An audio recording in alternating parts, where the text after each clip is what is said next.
In last week's episode, we talked about the vague horror of face swap. Let's see what you had to say.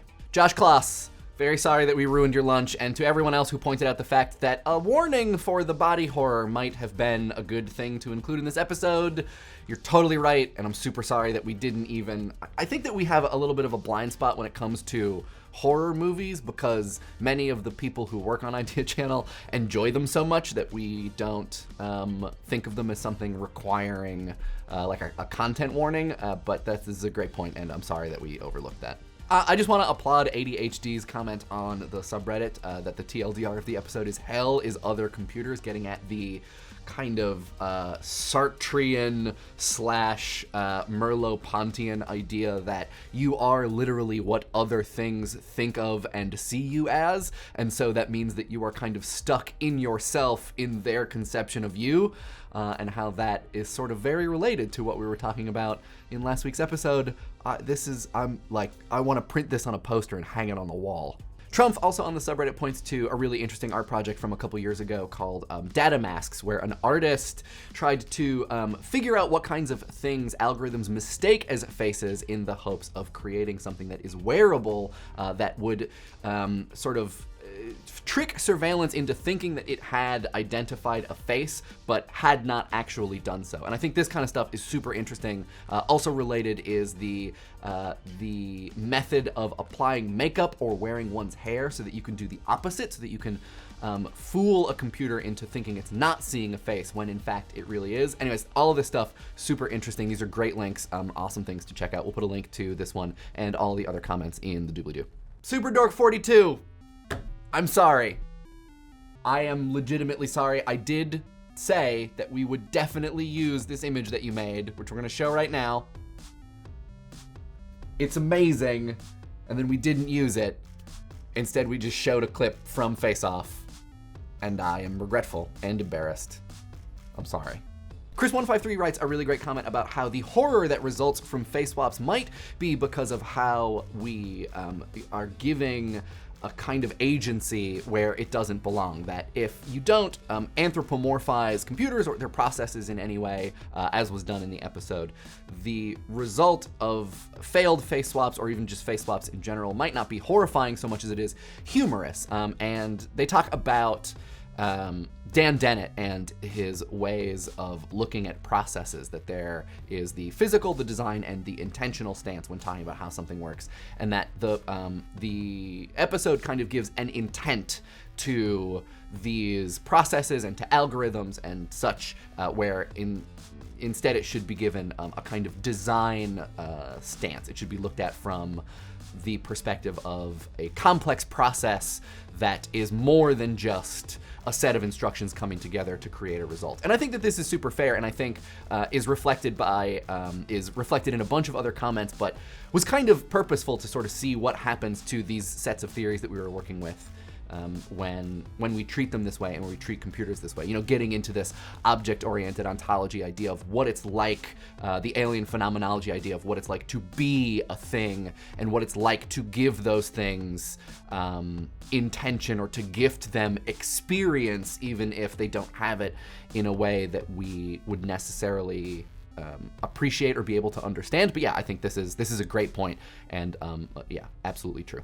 Hannah Spierman, who wrote a comment on Facebook about how this sort of thinking might give us insight into the way that we're viewed by computers, sure, but then also might give us insight into how we are viewed by other things that are both not like us and not like life as we tend to think of it as existing, but would still arguably be a life form and not artificial intelligence or a computational process in some way. And this makes me think of a conversation that I was having with Patrick Davison, who is the sort of Idea Channel consulting producer, helps out with scripts and stuff, about how computers are really the closest thing that we have to aliens other than, you know, like the organisms that we find at the bottom of the Gowanus Canal in the toxic sludge that's there. That a computer is really a thing that we might, when anthropomorphizing it, perhaps incorrectly so, can attribute processes like thinking or deciding, you know, not quite consciousness, at least not yet, but that, you know, in doing so, we then see how the results of those things can be so foreign and so weird And so, yeah, like, is a computer the closest thing we have to an alien? Maybe, yeah. Hoarf. Yes, I am. And I mean, they're kind of doing a lot more than that. This isn't technically related to the larger topic of the episode, but Pablo Rovira and Dargona had a conversation about when I said vaguely upsetting collages of human, animal, and fish faces.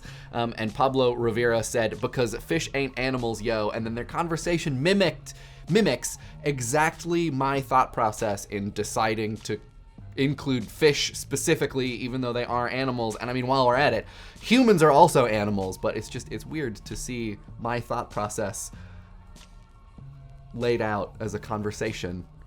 Thinking is dialogic, everybody.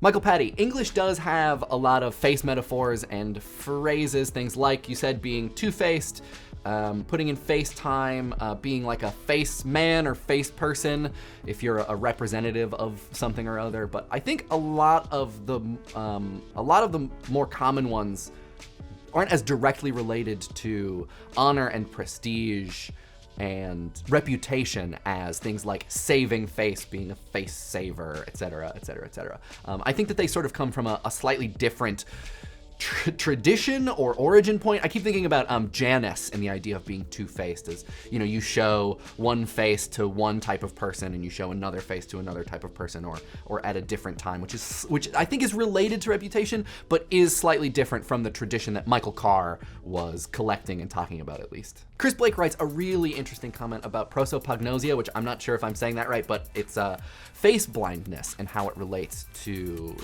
this whole conversation. This is something that I was actually chatting with Joe Hansen about a couple days ago, and the idea that there is a kind of algorithm at work in the human brain that allows us to recognize not only faces, but faces of individual people, and how that relates to the experience of machines and computers and their algorithms. And it's a huge area and super interesting. I'll put some links to some reading in the description, but Chris writes, part of his comment is about his girlfriend who has face blindness, and talks about how the show Orphan Black is actually somewhat comforting because so many of the people who are on screen are all the same person, all the same face in some way or another, and that it is something that for someone with face blindness is comforting and easier to deal with than a large cast of many different people. And I never thought about this, and Chris writes about how this also indicates the skill that Tatiana Maslany has in portraying these characters, because she can differentiate between them in their actions and their mannerisms. And it's just, yeah. I'm gonna be thinking about this for a while. This was a great comment. Thank you for sharing this, Chris.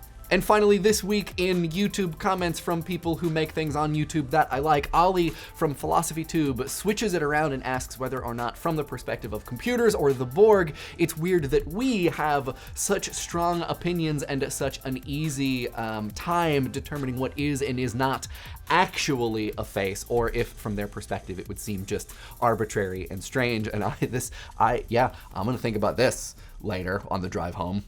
And Sally LePage would have just put it all down to the uncanny valley, which I think is absolutely, definitely, and positively part of this whole constellation of things. For me, I think the uncanny valley comes in when I swap faces with someone and it looks fine. Either I don't look that different, they don't look that different, or our faces swap in what appears to be a totally normal, like someone could just look like that. I recently did this with my friend Guy, and he also has a beard. It's a little uncomfortable. That, I think, is when the uncanny valley box gets ticked.